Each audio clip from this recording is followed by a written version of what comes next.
الرحمن الرحيم صاد والقرآن ذي الذكر بل الذين كفروا في عزة وشقاق كم أهلكنا من قبلهم من قرن فنادوا ولا تحين مناص وعجبوا أن جاءهم منذر منهم وقال الكافرون هذا ساحر كذاب أجعل الآلهة إلها واحدا إن هذا لشيء عجاب.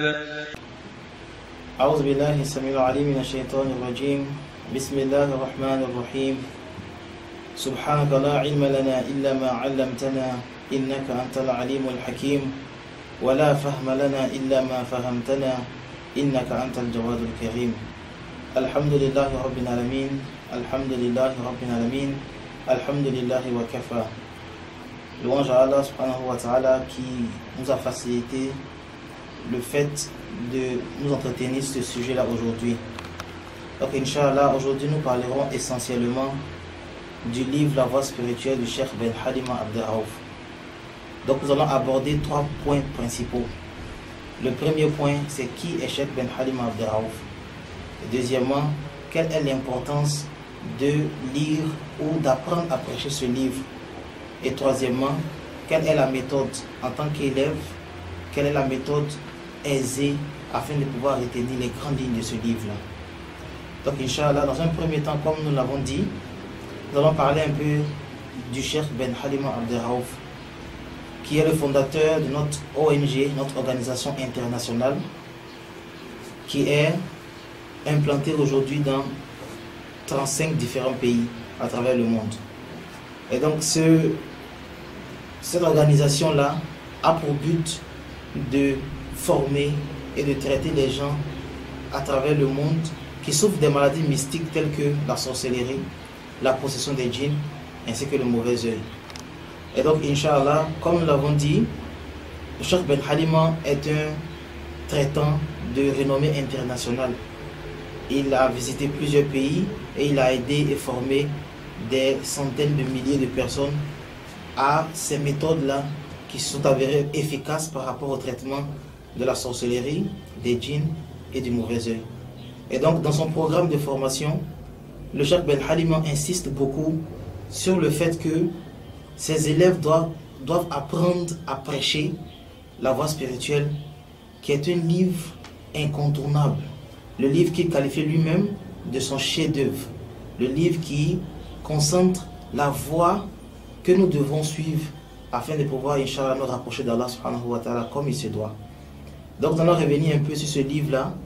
Et comme je l'ai dit, quelle importance nous avons de l'apprendre, de savoir le prêcher, de le mettre en pratique afin de pouvoir transmettre ce message-là à tout le monde. Donc cette méthode-là est adressée dans un premier temps aux raqis, à ceux qui font le traitement, à ceux qui offrent des services, là, des soins aux différents malades.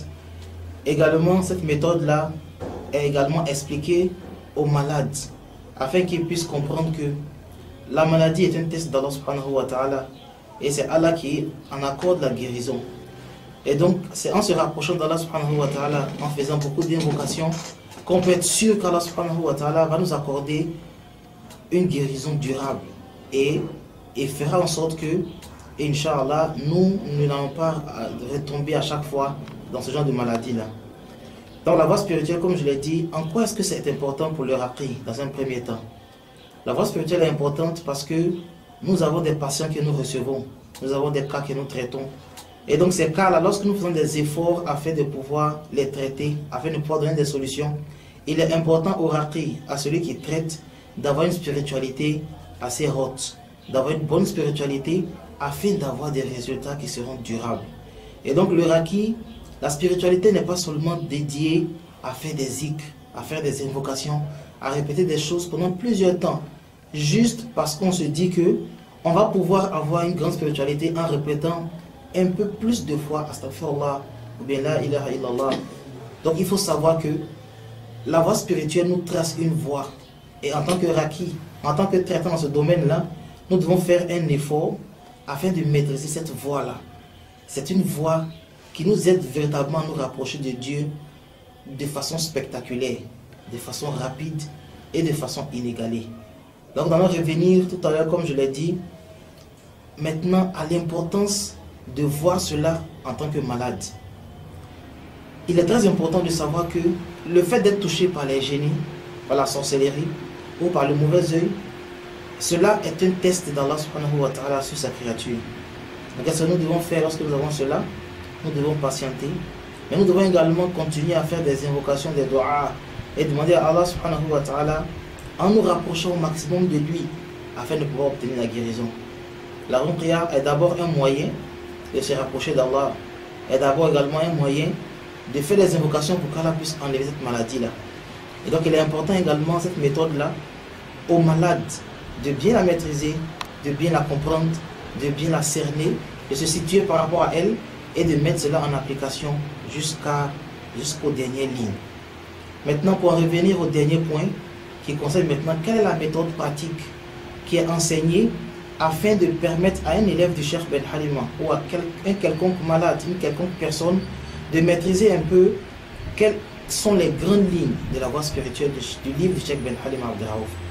Et donc nous allons essayer de donner en tant que élève, d'un point de vue d'un étudiant, d'un point de vue de quelqu'un qui souhaiterait comprendre quelles sont les lignes et comment les mémoriser de façon durable.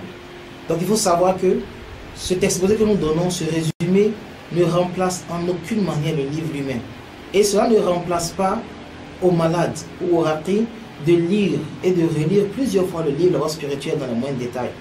Mais elle donne simplement, en tant qu'élève, en tant qu'étudiant, comment est-ce qu'on pourrait retenir la voie spirituelle de façon simple, de façon méthodique et suivant un ordre bien précis. Donc il faut savoir que la voie spirituelle est un livre qui est entièrement basé sur le Coran et la Sunna. Ce livre tire toutes ses sources de ce que nous avons en islam comme nos bases, qui sont le Coran et la Sunna.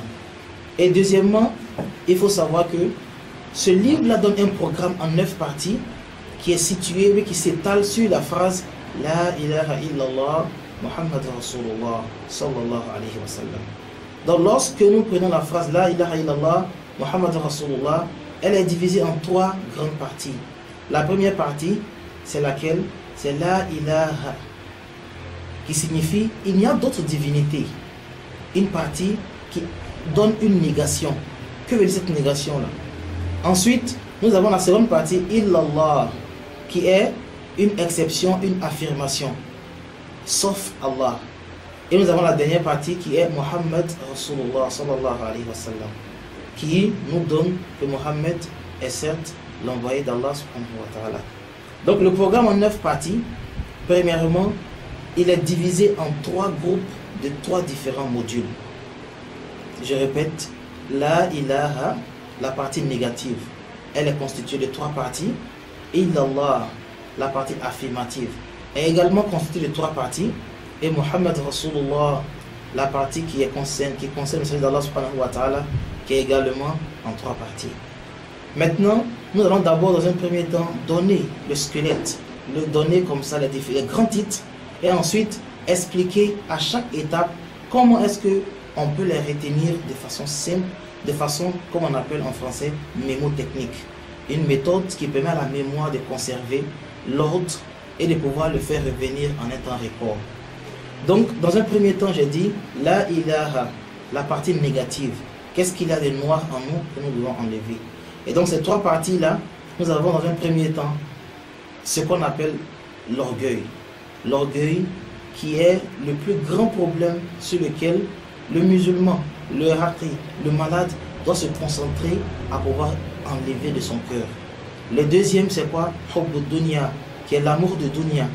Cela revient à quoi? En réalité, l'amour de notre propre plaisir, l'amour de notre bien-être, l'amour de tout ce qu'on pourrait faire pour améliorer notre condition de vie dans ce bas monde. Et le troisième problème, c'est quoi?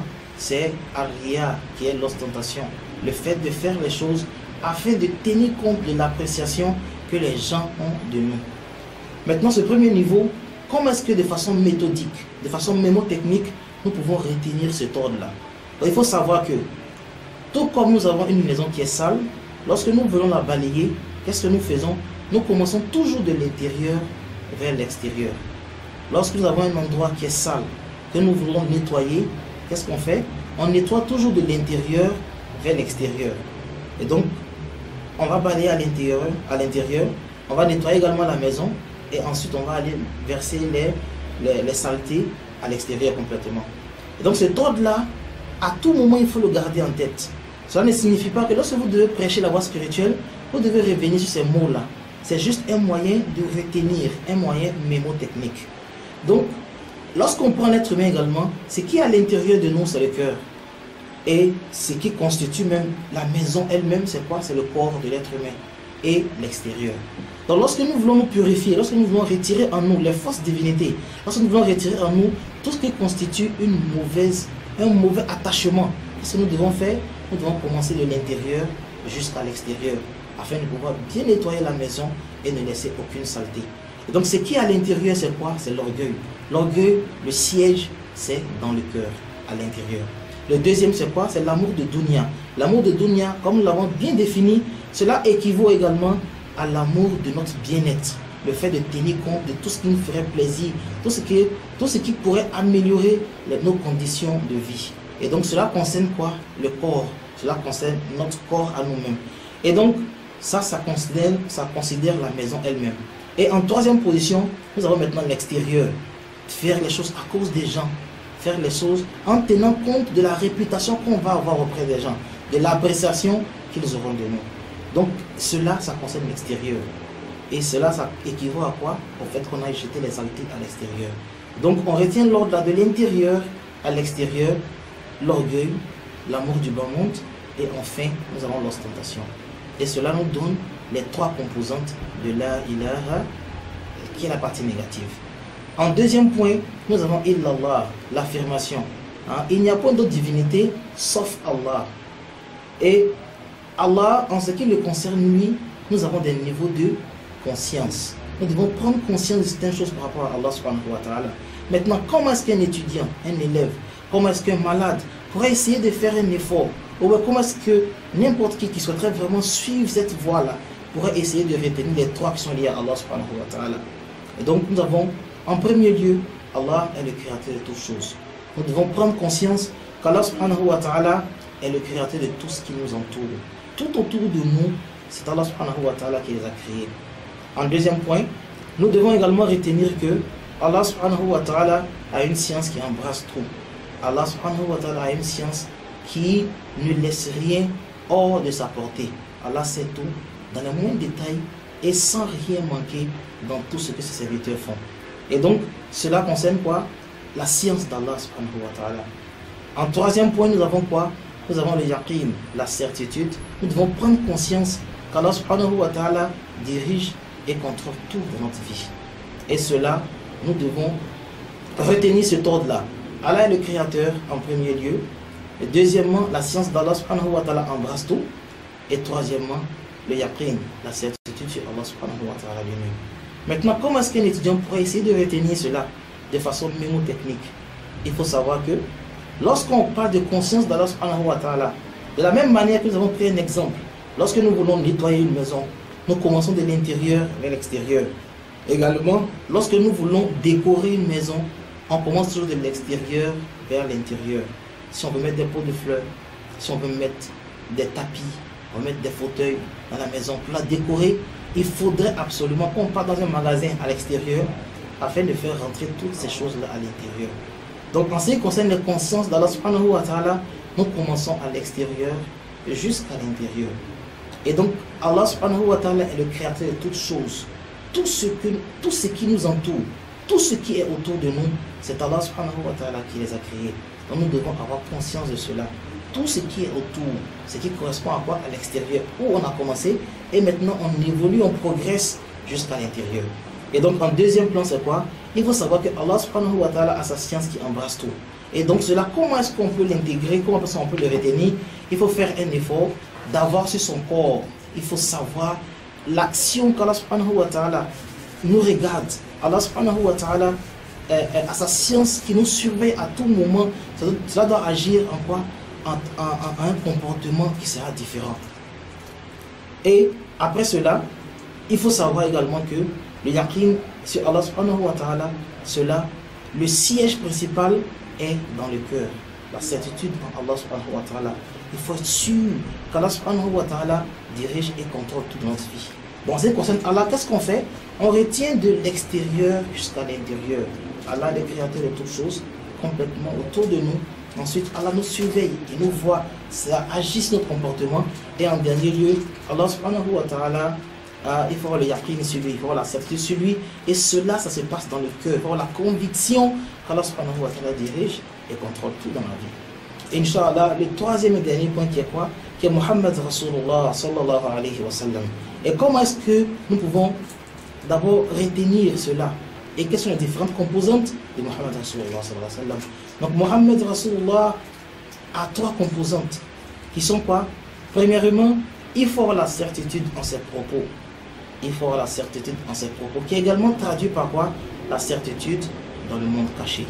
Il faut savoir que tout ce qu'il nous a dit, tout ce qu'il a rapporté, tout ce qu'il a promis, tout ce qu'il a éclairé, il faut savoir que toutes ces choses-là font partie de la réalité. Et par rapport à ça, nous devons avoir des certitudes. Nous devons avoir l'entière conviction que Mohammed sallallahu alayhi wa sallam n'a pas menti et tout ce qu'il a dit était complètement la vérité. Et en deuxième position, c'est quoi? La certitude sur son modèle, qui est également appelée la certitude sur les bonnes actions. Donc il faut savoir que tout ce qu'il nous a donné comme modèle, tout ce qu'il a enseigné comme bonne action, il faut qu'on sache que c'est en les pratiquant qu'on pourra vraiment avoir le bonheur dans ce bas monde ainsi que dans l'au-delà. Et le troisième et dernier point concernant Muhammad Rasulullah sallallahu alayhi wa sallam concerne quoi maintenant? Concerne simplement la certitude sur sa mission, qui est quoi? Qui est la da'wah. Mais il faut savoir que nous devons prêcher, nous devons faire un effort sur nous-mêmes pour essayer d'envoyer ce message-là, lorsqu'on prie, lorsqu'on adore Allah subhanahu wa ta'ala, et qu'on a vu de quel bienfait il nous promène dans le paradis, et de quel châtiment il nous menace en enfer, on va avoir maintenant le devoir de transmettre cela à tous ceux qui n'ont pas entendu. Et cela doit nous envoyer maintenant à nous pousser et à faire la da'wah. On doit faire des efforts afin de pouvoir faire la da'wah, et ne pas du tout se fatiguer jusqu'à ce qu'Inch'Allah tout le monde recevra ce message-là. Maintenant, par rapport à Muhammad Rasulullah sallallahu alayhi wa sallam, comment, de façon mémotechnique, on peut retenir ces trois différentes composantes? Premièrement, c'est quoi? Lorsqu'on voit quelqu'un, lorsqu'on a quelqu'un, qu'est-ce qu'on fait? On le connaît immédiatement, c'est vrai. Il y a d'abord dans un premier temps l'apparence. Mais l'apparence, comme on l'a dit, trompe beaucoup. Donc, ce qui caractérise quelqu'un en réalité, c'est quoi? Premièrement, ce sont ses propos. Dès qu'il commence à parler, dès qu'il commence à te dire quelque chose, tu sauras qui il est. Donc, la certitude en les propos de Rasul sallallahu alayhi wa sallam. Deuxièmement, c'est quoi? Lorsque tu vis avec quelqu'un, au fur et à mesure qu'il te parle, tu commenceras à comprendre quel est son comportement. Tu commenceras à comprendre quel modèle, à quoi il cherche à ressembler, qu'est-ce qu'il cherche à satisfaire en réalité. Et donc cela concerne quoi? Le modèle qu'il suit, le modèle auquel il s'identifie. Et donc cela, c'est quoi? La conviction, la certitude maintenant en ce modèle-là qu'il nous a enseigné avec les bonnes actions. Et donc cela, comment est-ce qu'on le retient? Comme je l'ai dit, premièrement, lorsque tu as quelqu'un, pour le connaître, c'est d'abord les propos. Ensuite, on passe à quoi? À son modèle. Maintenant, et plus tu vis avec lui, plus tu passes du temps avec lui, la dernière chose que tu pourras véritablement comprendre, c'est quoi? C'est quelle est sa mission. Quel est le but profond, quel est le but ultime qu'il vise, et en quoi est-ce que nous pouvons véritablement comprendre la mission et le bien fondé de ce pourquoi il a été envoyé. Et donc le but de Rasul sallallahu alayhi wa sallam, c'est quoi? C'est de transmettre ce message-là aux autres. Et donc cela ne peut pas se faire sans la da'wah. Et la da'wah, c'était quoi? C'était la mission de Rasul sallallahu alayhi wa sallam. Donc, j'ai dit quoi pour les retenir? D'abord les propos. Quand quelqu'un parle, ce qu'il dit, c'est pas ça d'abord qu'on le connaît. Ensuite, le modèle, le comportement de la personne. Tout ce qu'il fait comme action, ça le caractérise en second plan. Et troisièmement, c'est de quoi? C'est bien la mission. quel est le but profond, le but ultime que la personne vise à atteindre, Inch'Allah. Maintenant, à la fin, je donnerai également encore 2 autres caractéristiques qui permettent de rentrer maintenant en profondeur et dans les détails dans le livre. La première caractéristique que j'ajouterai à cela, c'est que lorsque vous prenez maintenant le livre, vous verrez que dans chaque chapitre, concernant les 3 parties qui sont ténébreuses, les 3 parties négatives en nous, pour chaque partie, il est expliqué la gravité et ensuite il est donné la solution. Je répète, pour chacune des parties ténébreuses, nous avons la gravité qui est bien expliquée et nous avons également la solution qui est donnée. Également par rapport aux 6 autres niveaux, les 3 sur Allah subhanahu wa ta'ala et les 3 sur Muhammad Rasulullah sallallahu alayhi wa sallam, nous devons savoir que ces 3 également, dans chaque partie, il en explique l'importance d'abord et ensuite il donne le moyen pratique de mettre cela dans notre caractère de vie. Donc, chaque partie, chaque chapitre, dans notre tête, de façon mnémotechnique, on doit savoir que chaque chapitre est divisé en gravité et solution du problème, ou bien en importance, ou bien moyen pratique pour pouvoir le mettre en application. Nous devons savoir que c'est par rapport à cela que nous réfléchissons, c'est par rapport à cela que nous retenons le programme, c'est par rapport à cela que nous retenons l'ossature, le squelette qui nous permet de pouvoir retenir ce livre-là et de pouvoir le mettre en application. Et un dernier point, l'un des conseils les plus importants. Comme je l'ai dit au départ, ce livre-là a pour spécialité de se baser uniquement sur le Coran et la Sunna. Donc dans chaque chapitre, chaque gravité, chaque solution qui est donnée, chaque importance qui est émise et chaque solution qui est donnée, il faut savoir qu'il y a à tout moment des hadiths qui ressortent et des versets du Coran. Donc, afin de pouvoir retenir ce livre-là, le retenir facilement, d'abord on apprend le squelette, ensuite on sépare les gravités des solutions, ainsi que les importances des différents moyens pratiques pour les acquérir. Ensuite, il faut essayer d'écrire et de mémoriser tous les hadiths et les versets du Coran qui sont liés à ce chapitre-là.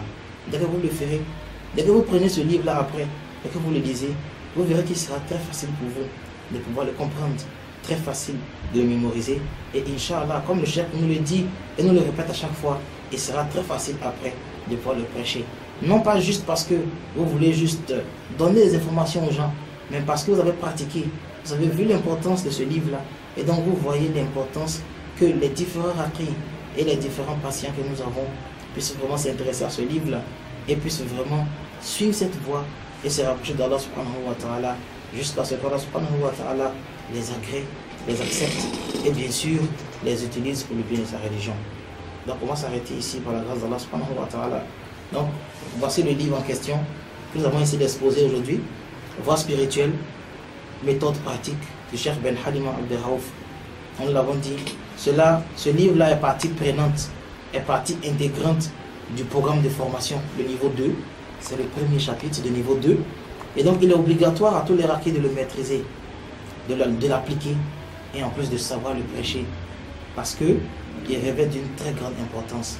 Dans un premier but, d'élever sa spiritualité, sa foi. Et dans un second temps, d'avoir vraiment des résultats auprès des gens. Parce que les traitements que nous avons, personne ne détient la possibilité de guérir. C'est Allah subhanahu wa ta'ala qui guérit. Voilà pourquoi le nom de notre ONG est quoi? Coran guéri. Pour montrer aux gens que c'est le Coran qui accorde la guérison et nullement les traitants qui sont juste que des canaux qu'Allah subhanahu wa ta'ala utilise afin de pouvoir répandre sa religion et de donner également la faiblesse aux sorciers et d'anéantir le shirk partout où il se trouve. On demande à Allah subhanahu wa ta'ala qui facilite à tous les raqis en travaillant sur la méthode de Ben Halima de pouvoir maîtriser ce livre-là, de pouvoir savoir le prêcher et de permettre également à d'autres personnes, d'autres patients, à d'autres élèves, à d'autres raqis de pouvoir comprendre que il est important pour le raqi de développer sa spiritualité et de se rapprocher d'Allah subhanahu wa ta'ala du mieux qu'il peut. On demande à Allah qu'il nous accepte dans ce travail-là. On demande à Allah qu'il bénisse tous les travaux que nous avons fait. On demande à Allah subhanahu wa ta'ala de faire en sorte que tous ceux qui vont suivre cette vidéo-là, qu'Allah fasse en sorte qu'ils puissent être vraiment capables de pouvoir retenir ce livre-là, retenir les étapes, les mettre en application et surtout retransmettre à tous ceux qui sont autour d'eux afin qu'Inch'Allah, ce livre-là soit pour nous non pas juste un livre de lecture, mais également une école de la foi. Wassalamu alaikum wa rahmatullahi ta'ala wa barakatuh.